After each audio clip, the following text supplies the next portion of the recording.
How are you? Good. So good to see you. You were so quick coming on. Well, you know, as You're the casting director, always on time. I was, worried that you were going to struggle to get on the live since you'd never done it. But yeah, you Yeah, were I know. Get me. perfect. I'm so proud of myself. How have you been though? Yeah, fine, thank you. You know, trying to cope in this whole situation that we're all Yeah. in, and yeah, just trying on a day-to-day basis to be as normal and have as normal a routine as I possibly can, I guess. Yeah. You know, just Yeah. within the tight confines of those same four walls that we're all in. Yeah. How do you find working? Because I know you're super busy, so thank you so much for doing this. That's all right. Do you find like going a little crazy working from home? A little bit. I guess I'm so used to being out in the field as such that it is a little bit odd. Like I've never spent so much time in my flat, which, you know, luckily I love it, so that's great. But at the same time, like I'd love to be doing like a 14-hour day, then going to the theatre and you know, all of that. But you know, we just have to try and keep as positive as we can do at the minute. Yeah. And do you find self-tapes take longer than normal auditions? You know what? It takes, yes, in a way, because it's a longer process in terms of obviously having to wait for them to be sent in, and then obviously downloading what they've sent so I can upload it to the platform that my team are going to be using. It's really time consuming. And then obviously at the minute we're all in a situation where our home internet is just not as strong as it would be if I was in the office, for instance. And so I'm battling against that as well. So as soon as this is over, I'm getting better internet. That is my aim. I brought the internet from the office home, so now we have two. Did So you? one for me and one for my boyfriend, so we can like both use our own internet. Otherwise, it just wasn't fast enough. And like last week, I was sending a bunch of self-tapes via WeTransfer, and I just had my laptop and my desktop on that separate Wi-Fi, both sending self-tapes. It just takes forever. It's crazy, isn't it? And then I keep having to log onto my phone and using all of my phone's data, and I'm like, but no, it's fine. You know, I'm still working, so I can't complain really. Yeah, keeps you busy as well. You know, it's better than just going crazy doing nothing. Oh, exactly. I mean, but I have watched so much TV. It's ridiculous. Yeah, same. I had so much in my Netflix list to watch. There was something like 30, 35 stuff. And then over the last couple of weeks, we've just emptied, me and my boyfriend. You're like, like, what do we watch now? So true. I think everyone's feeling the same. Yeah. But yeah, so I think, you know, people were joining. So again, thank you so much for doing this. No worries. For people that don't know you, this is Natalie Gallagher, who you casting for Pippa Ailion Casting. You've been there for, I mean, how long? 15 years? Like, as long as I can remember. Years. Yeah, I've been there for 15 years. So I started off as an intern and then became the assistant, then associate casting director, and now casting director there. And what's your background before that? Because you used to work as a resident director, right? Before No, never. No? Casting is all I've ever done. Okay. It's literally all I know how to do. So, I went to university and did arts, music, arts and entertainment management at LIPA.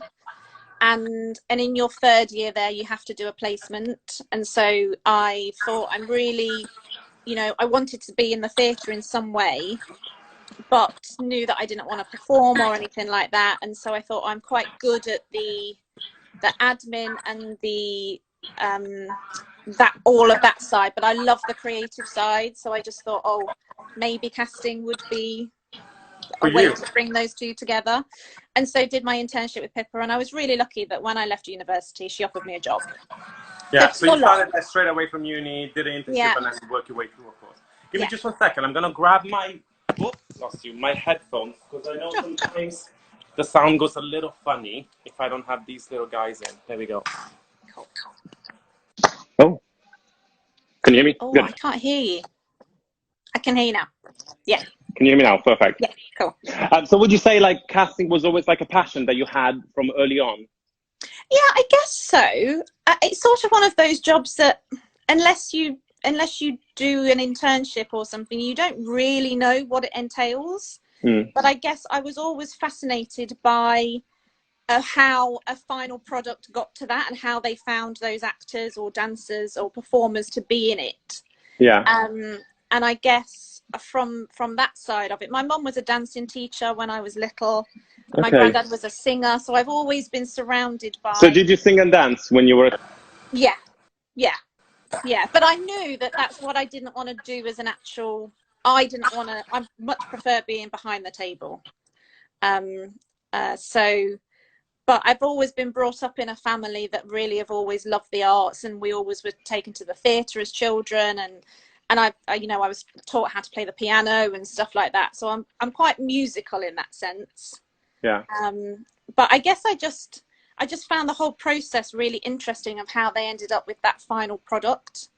And so I just did a bit of research and thought, well, maybe casting is my way to be part of that. Yeah. I think it must be so exciting to see like the whole process, and especially when you have a show which is brand new, an original piece, that must be really exciting to actually find the talent that fits the characters. Oh, no, completely. And it's very much, I sort of feel quite maternal to all of our performers, that when we take them through from the very beginning of that audition process right through to the end, and when you see that final product on the stage, that is, it's really heartwarming. And I guess our job is sort of finished when it ends up being that first preview. Like my job is done until the recast, but you still feel such a connection because you've been through such a massive time period with them, and trying to nurture them, and along that whole process, which is nerve-wracking, and it's nice to have. Always want to have someone on your side, and that is very much what the casting director is. It's to have that someone that is on your side throughout, and will fight your corner. Yeah. And I think, a lot of people think, oh, it's a fun job, but it's actually such a tough job as well. It's not an easy job. It's not an easy job. We have high respect for casting directors, especially someone of your level, which casts such amazing, pieces. Thank you. I mean, it's time consuming. The hours are intense, but you know what? We're all in this industry because we love it. Otherwise, we wouldn't be. So it's really rewarding at the same time. I wouldn't do it if I didn't love it that much. Of course. Yeah. Cool.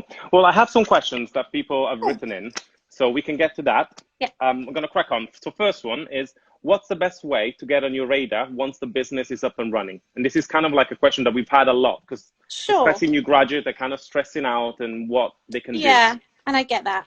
So I think for me, it's sort of the same thing that I'd say at any time.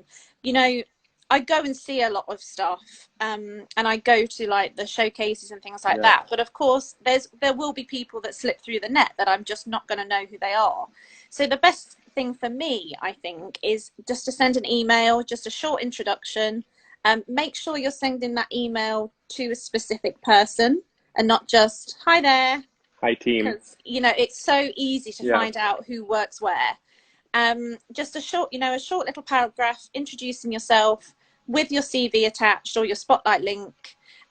If you have a show reel, great, pop that link on, or a vocal reel, perfect. A vocal reel for me is sort of even more important.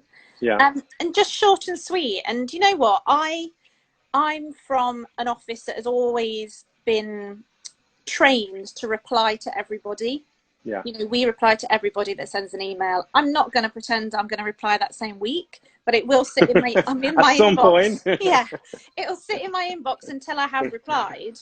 And I'll watch that show reel, or I'll watch that vocal reel, or listen to that. And if maybe they're not right for something I'm doing right at this moment, but they might be for the future, and therefore I'll just file it and keep that away. So I think for people to get on my radar and to get on any casting director's radar, that's sort of, unless you're in a show, and then they can invite you to the show. Yeah, exactly. That's sort of all you can do, and that does work. It does still work. I think a lot of people are under the impression that they send these emails and they never get read. Well, they do. Yeah. It just, we're busy, and so sometimes it takes a bit of time. Yeah. But they're always read, and they're always kept on file if they're of interest for something. So that would be my advice with that. And I think good advice was, short and sweet. Short and sweet. We get people Yeah. sending in stuff for a presentation, and sometimes there's a massive cover letter, and there's just so much info. And I'm like, without sounding, rude, I don't have the time to read a whole cover letter. Yeah, but everyone something has that's time going to to read a catch your, sentence. something that's going to catch your attention. I think that's really good advice. Yeah, completely. And of course, material. There's no point of sending in just a show reel, just a CV without a show reel or a vocal reel. Yeah, exactly. It's really handy to have those things, but just make sure obviously they're good quality ones. Yeah. But they're so easy to go and do now that I think it's worth anybody doing them actually, because it's just supporting information to you as a product. Yeah. So yeah, that's been. And I always say as well, if they can invest the money and have it recorded professionally, great. But if not, if they're a new graduate and they can't afford to, as long as you have a computer, record it at home, you can get good quality. Just get a good mic, and you can do it that way. Yeah, exactly, completely. Yeah. Yeah. Cool. So next question, I guess related. What makes a show reel stand out to you? Something that's not too long. So when I what would you say the perfect length would be? Oh, I think anything over 5 minutes is too long. Yeah. I've got 5 minutes to spare. I might not have 7. Yeah. So that's the first thing I sort of, and that's awful, but it's the first thing I look at when I click on it. I see when it's going to be done, and I'm like, oh, okay, I've got time to watch this now then. So something that's not too long, something that shows variation. We want to see how versatile you are. Yeah. So it can't just be, if it's a show reel in terms of acting pieces, it can't be a full show reel full of like the most emotional, dramatic scenes. Yeah.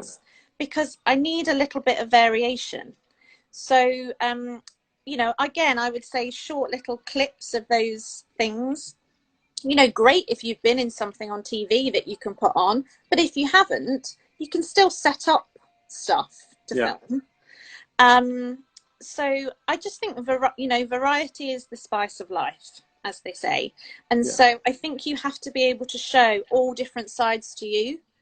And so that's what really stands out the most to me. If I'm just watching one long scene of the same thing, I'm like, oh, well, what else can you give me? Yeah. Whereas even if there are only 2 or 3 options on there, at least it gives me something else to go, oh, well, you could be useful for that then.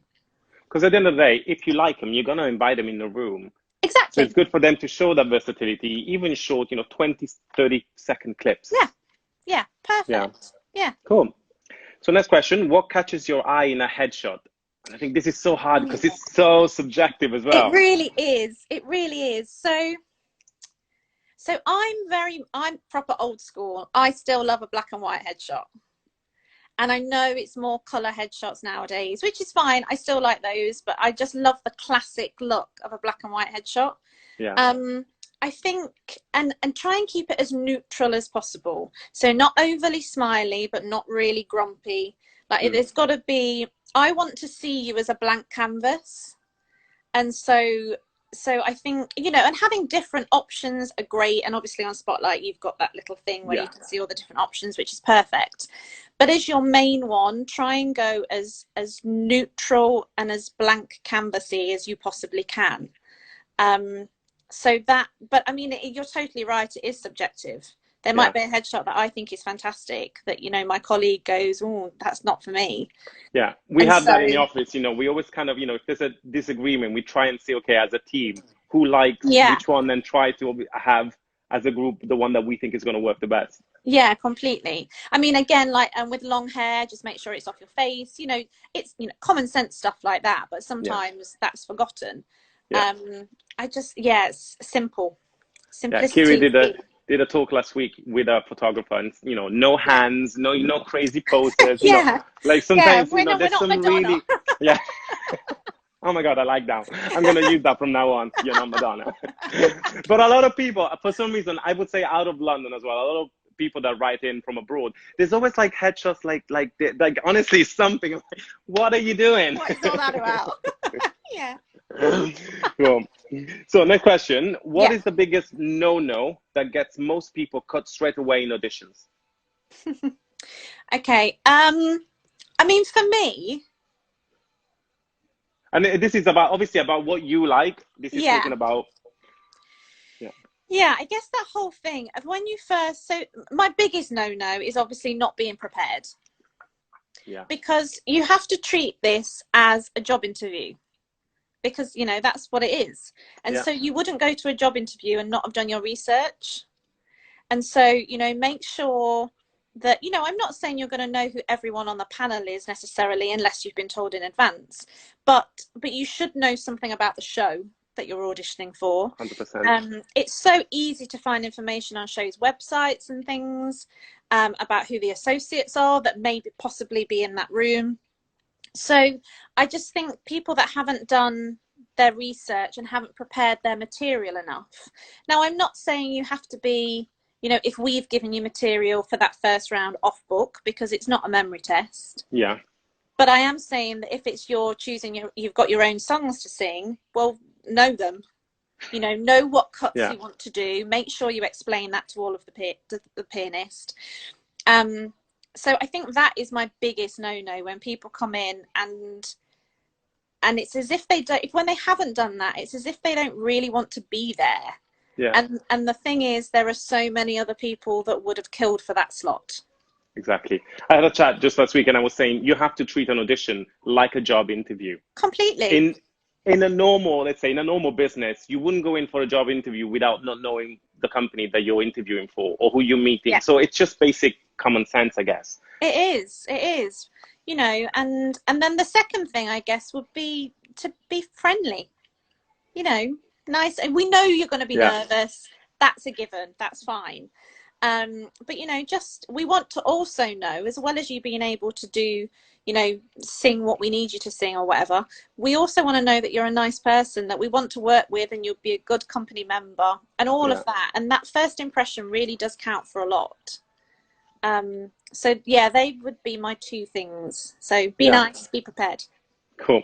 So next one, in an audition, do you prefer a song that is perfectly appropriate for the show or a song that best shows you off? I think actually it's probably the song that shows you off for me. I think there can be I think what is probably useful to do is have a song that is completely appropriate for it and have a song that really shows you off and offer both of them and say, look, this one I think is really right for the show, but this one you'll get to hear me sing this. And then an MD can go, oh, well, let's hear the one that, you know, shows that you can hit a top C or whatever.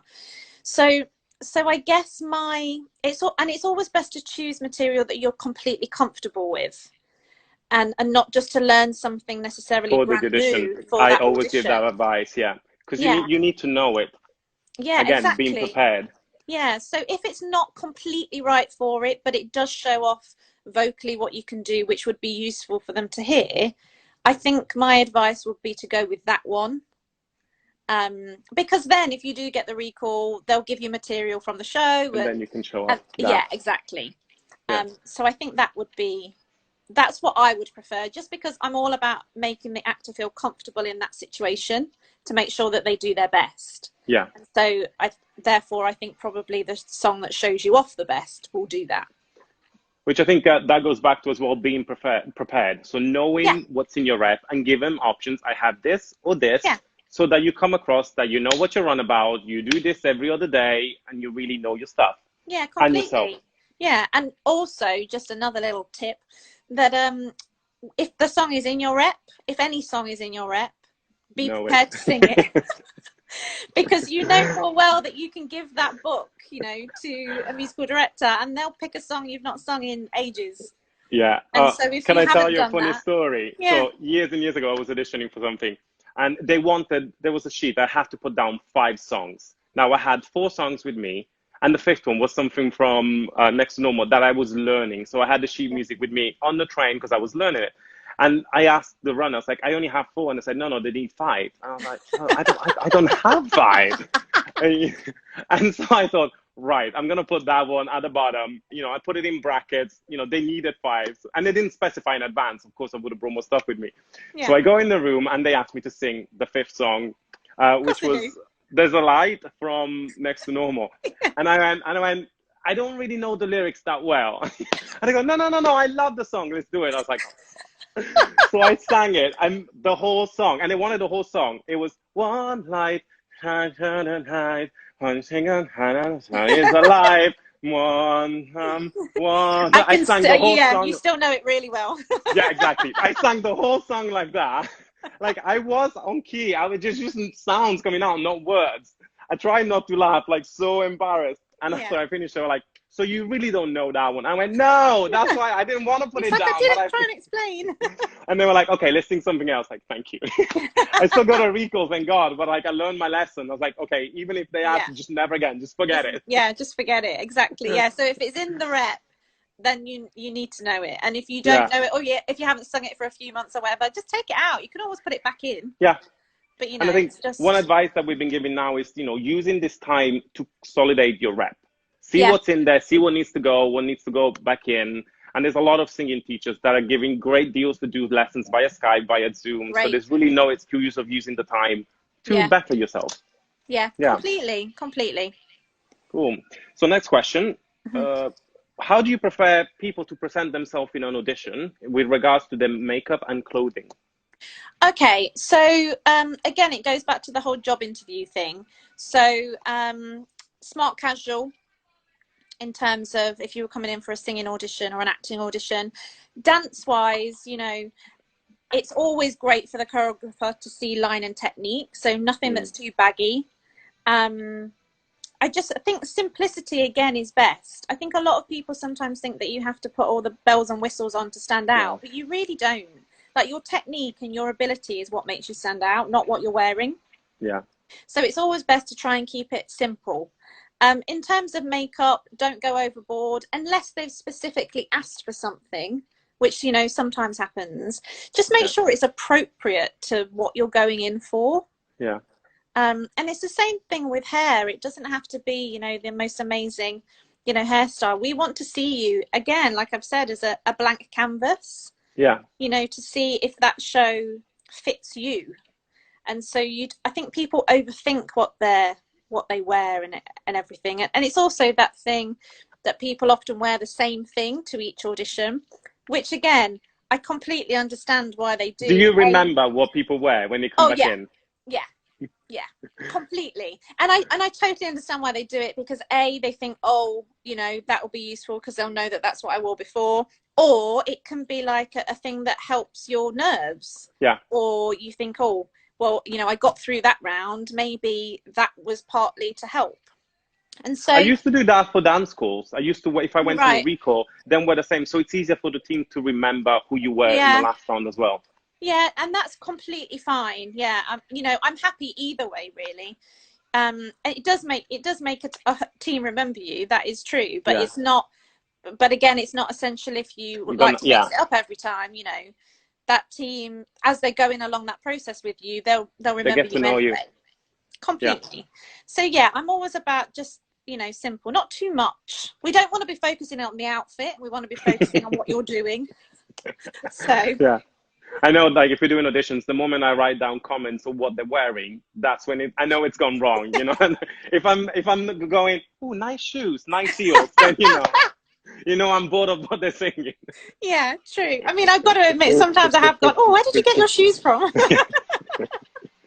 Kiri's like that. Kiri will be like at the end, I like your trousers, oh, lovely skirt, like, where's it from? Yeah, exactly. Okay, so moving on. What advice can you give to someone who wants to audition for West End musical theatre, who is not from the UK, nor has trained in a drama school in the UK, does work for good credits internationally? Okay. So, I mean, I guess if they've got good credits internationally, then that goes a long way.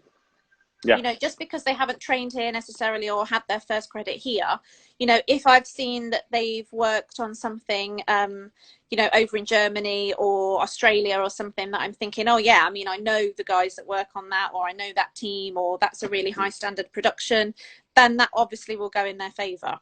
It's never going to stop anyone from, it's never going to make me think when I'm going through submissions, oh, well, they've not worked in the UK. So no, if you can work here, if you have like a work permit to be able to be here, then, you know, those credits are just helpful the same way that they're helpful if they were English credits, British credits as well.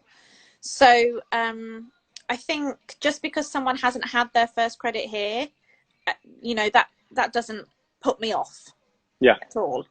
You know, if I can see that they've still worked with really great people in those other places, you know, and people have to remember that, you know, as much as obviously I'm based here, you know, I'm speaking to New York all the time and Australia, and so all of those shows, they're still the same show. They may just have a different team. Same creative. But, you know, we all still communicate, and so I don't think you should get hung up on the fact that just because you haven't had that credit here or trained here, that it's going to be detrimental. Because most of the time I think you'll find it's not. I think one thing that we discussed as well is to remember that you get so many submissions for each role, for each show.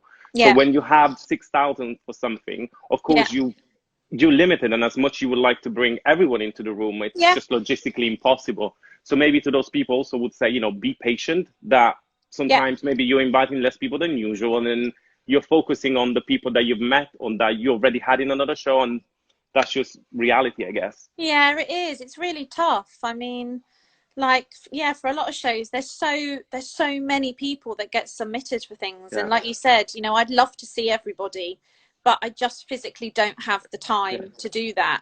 And so I do have to be selective. But when I'm selective, I wouldn't go, well, they've never worked here, so no. If they can give me the skill set that I need, then they know they'll be seen. Of course, because you want to find the best people for the show, for the role, so it doesn't matter, I guess, where they work. Yeah, completely. Yeah. So next one, where am I? When delivering a song to the panel, do you have any preferences on focus? Yeah. So I like people. I like people singing to me. Okay. And that because I think it's helpful for the actor. I think, you know, you want to have that connection, and if they're singing over my head or to the side of the room, or I'm lost. Yeah. It's the same as if someone closes their eyes when they're singing. I can't see into you. I can't see who you are. Yeah. So I'm very much a believer, as are all of the teams that I work with, that they like to be sung to. I'm not saying stare one person out, because it gets uncomfortable. Yeah, a little bit. But, you know, normally on a panel, you'll have, you know, 4 or 5 people. Yeah. So include them all in that, and try so and that you can tell a story. Exactly. And draw them into that. Or if there's a reader in the room, you know, use the reader. That's partly what they're there for. They're not just there to, you know, read the scenes with you. Yeah. So I'm very much a believer that people should sing to a panel. You'll soon find out if they don't like it, because they'll probably just put their head down and be like, oh. But, you know, most of the time I've found, and I work with loads of different people, but most of the time I've found that they really do like that. So I'm very much a supporter of singing to a panel. I think as you said, if someone doesn't like it, they'll just look away. Yeah, you know, I've had it. You know, and I like to connect with someone. It does get really like crazy when someone is just staring at you, and maybe, you know, there's certain lyrics in a song and they're just staring down in your eyes. I'm like, oh my God, I'm really uncomfortable right now. But then I think, you know, as long as they're telling the story, and as you said, look at the panel and deliver the song. Yeah. Yeah, completely. It's about having that connection and about bringing them into what you're trying to say, and that's really hard to do if you're not focusing on them. Yeah. So yeah, but you know, just read the room when you're like we said, you'll soon figure out whether they like it or not. But I work with so many different people, and I've never known any of them to not appreciate that. So yeah, I definitely would sing to them. Sing to me. Yeah. I love it. So I actually skipped the question. I had one before this, which is related to working in the UK if you don't have that drama school. What advice would you give? What I guess you to give for someone who has numerous cruise ship lead vocalist credits on their CV and they want to get in the room with you guys? And does this set a disadvantage to be called in by you guys, basically? Yeah. Okay. So I think I think years ago there was this stigma about cruise ships and performers on cruise ships, which I think has sort of gone now. Yeah. You know, there's so many amazing productions on these ships. Yeah. Or there were before all of this happened. that I think the whole standard of the shows and therefore the standard of performer has definitely gone just up. Elevated, yeah, for sure. Yeah, completely. And you know what? I have total respect for people that go off and do that because it really builds up your stamina vocally. Yeah. And the amount of shows you're having to do. I think it's a fantastic training ground. For people getting used to doing shows, etc. So I mean, if you're like a graduate, go off and do one. Yeah, great. You're not going to be. I think a lot of people think that if they do that, they're out of the industry and they're not going to know anything. They'll be forgotten. Yeah, but that's not the case at all.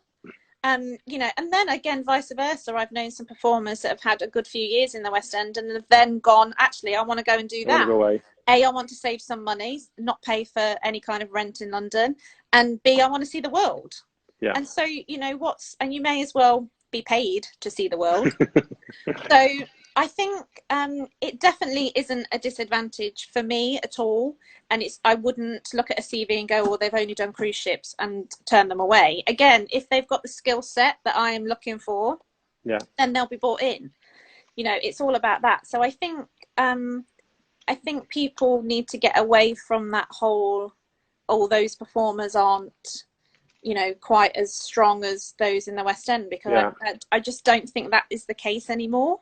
Yeah. I think like the industry has just gotten so much stronger, you know, and I know you've cast for cruise ships before, you know, there's big West End casting directors and, you know, you do ships and it's just nothing bad about them. They are great roles. I think what maybe vocalists has to be careful. My advice I would give is to be careful they don't pick up habits, because that's something that tends to happen. You know, if they do 3-4 contracts in a row, it's great, but you tend to get lazy and pick up habits. So make sure you work on that so that you're ready then to go and do your 8 shows a week with correct technique. Completely. Yeah, completely. Yeah. I think we had a comment from Harry. Thrilled to hear that someone else saying this. Yeah. Yeah, Harry.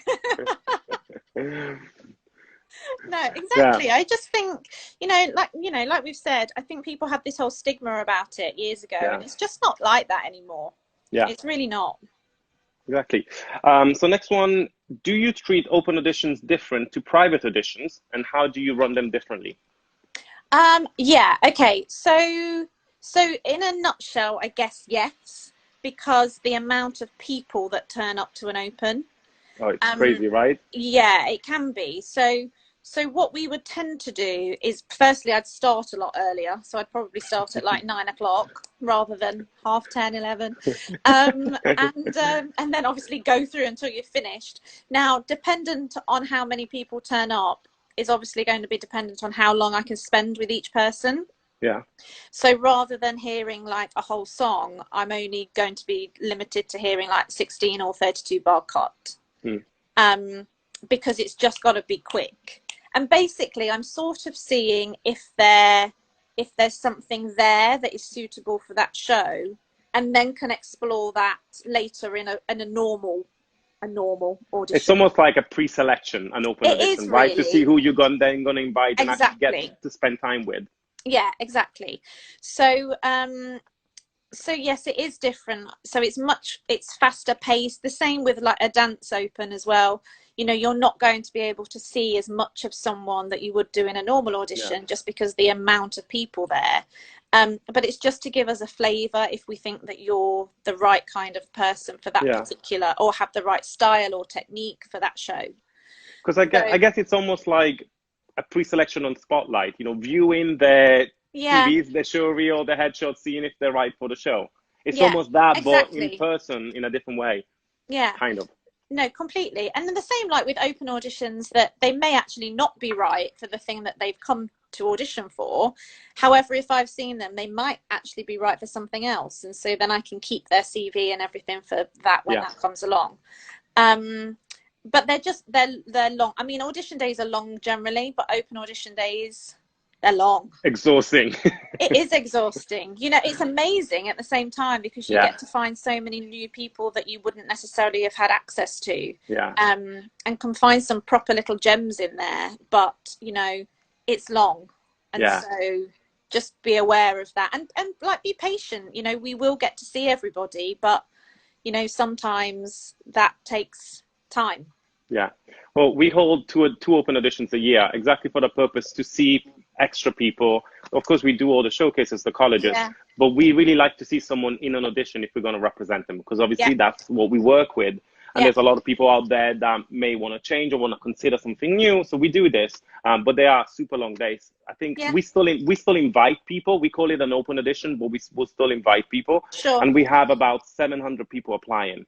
So, you know, I can only imagine how many you would get, because obviously you get professionals as well as people that just want to come for a Yeah. good day out. Yeah. I mean, what we try and do is have more than one room. So if we are in that situation, we've got a couple of rooms going. So maybe I'm in one room and the MD's in another, and we can try and get through as many people as we possibly can. But yeah, I mean, they're long days. Yeah. Cool. Next question is, how do you like your self-tapes to be structured? Which I guess is very important right now, as everything is being done by self-tapes. So, I mean, if they want it structured in a certain way, for instance, I will often give people a few little tips of how I'd quite like it done. In terms of, I think it's great to have a slate at the beginning, just to say who you are, who you're represented by, and what you're auditioning for. Even though obviously the team will know that, but it's just helpful. Yeah. I think if you have more than one show going at the same time, it just helps. Yeah. Also completely. from admin side for you guys. Yeah, sure. And then I would say it's probably always best to do things chronologically. So like scene 1, 2, 3, and then the songs, or the songs first, and then the scenes, or the whole thing chronologically if you've got the script and you know where that fits. Yeah. Just so the team can go on that journey. Having a system so that everything is not just thrown in there. Yeah, completely. Or sometimes, and again, I don't really mind actually how it's done, but sometimes people like to put all of their songs together on one tape and then do the scenes on a separate tape. Again, I don't mind. There's something that we're asking at the minute that I just want every take to be separate, but that's simply so I can upload it to a platform for the team that's a general platform for that show to watch. And that's just the way that they like it. But again, that will be specified. Yeah.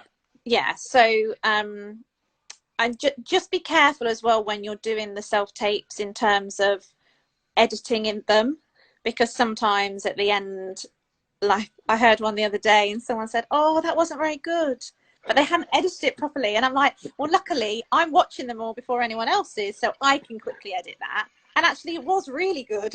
So, you know, let me. I had one with a client that, you know, and at the end it was like, oh, that wasn't good. Same thing, you know, and it's like, I'm like, oh, can you take that out?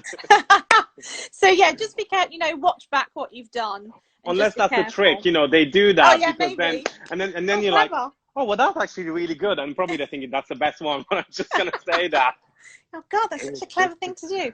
Yeah, so just be careful that, you know, you look over all of that stuff after you've done it before you send it over. And just in terms of how it's sent, like for me, in this situation that we're finding ourselves in, the easiest thing is either Dropbox or Vimeo for me, simply because my home internet can cope with that. Like if it's via WeTransfer, I'm having to download it and then re-upload it, and it's just taking, you know, days. And so, and I know, you know, everyone is suffering with this at the minute. I completely get it. But if it can be as helpful as something like that, just the way that they've asked for it to be sent across, that's really, really useful, and just saves them time. And saves you time, because they might, you know, email back and go, actually, can you send it like this? And if you'd have just done it like that in the first place, it would have been fine. But again, you know, you'll be given, you know, if you get given instructions, be prepared, exactly. look at the instruction, read the email fully, and see exactly what they're asking. Completely. Yeah. Cool. So this is the last questions, and then we have enough time to see if anyone else writes anything in. Sure. Being a casting director, what is the most fulfilling thing about your job? I guess we kind of touched base a little bit at the beginning about this. So I guess for me, it's seeing someone on that very, very first audition and sort of nurturing them through that process. And sometimes, especially with musical theatre auditions, that process can be quite lengthy, you know, dependent on what we're looking for. And so just seeing them go through that process and how they grow through that process to their opening night, it's, you know, it's such a sense of admiration for them.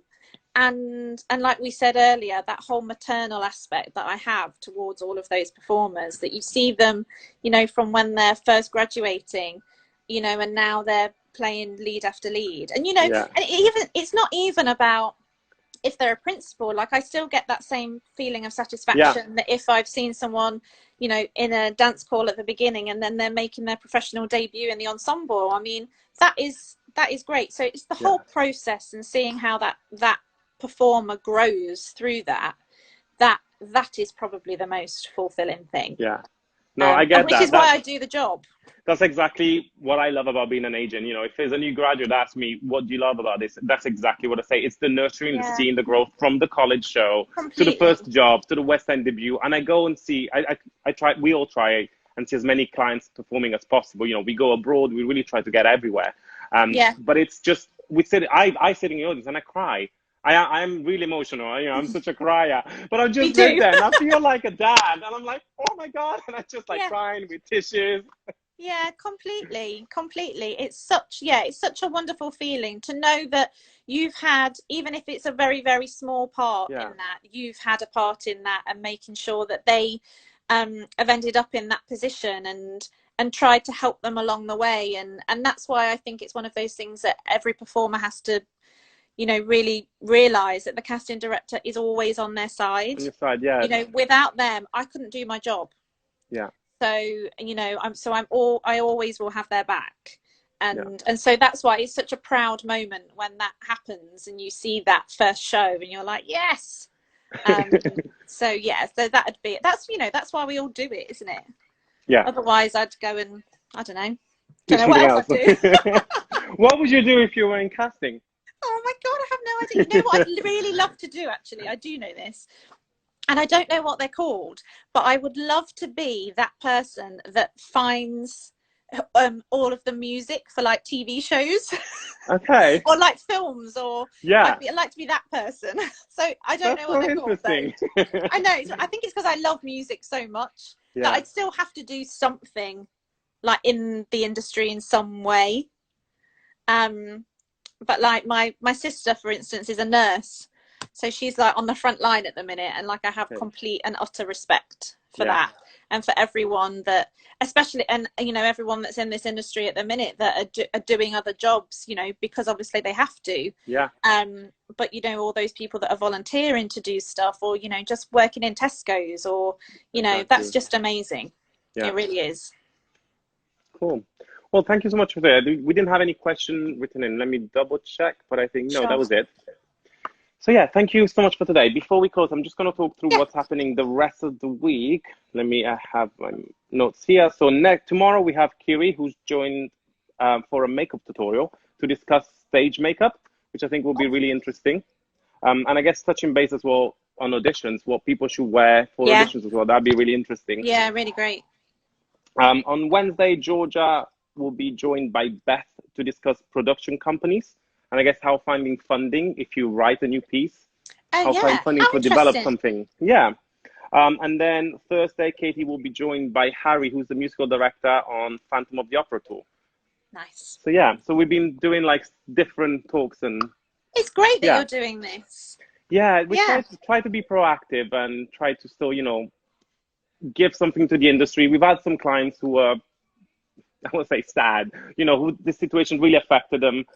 Clients who were playing dream roles and the shows have got cancelled. So it can be, you know, it can be quite hard, I think, for actors in this situation. Yeah, I completely understand. I think we all just need to try and stay as positive as we possibly can, because, you know, we will be back. It's just going to take longer than we all probably want, but, you know, it will happen. I had a bad couple of days last week. I'm normally very positive, but last week, Wednesday, Thursday, I think because Wednesday we had a meeting with Equity and the PMA, and Salt are saying that theatre is not going to reopen until September, October. And until now, I've been so positive going, fine. We're going to be back June, July. We're back on. And now I was like, oh no, it's going to be September, October. And I think last week I started getting a little bit more demoralized. But I saw like this week already, a few countries are going back to normal, like Switzerland, Denmark, Germany. People are going back to work. So it's kind of a little positive. We're going, okay, theaters might not open, but we might be able to allow that of our home. We might be able to have a little more of a social life, which can be a little better, I guess. Yeah, no, definitely. Yeah, we've just got to hang in there. We really have. Yeah. We had one question coming in. If you could give one piece of advice as your golden nugget, what would it be? Ooh. Oh. Okay. Probably never stop learning.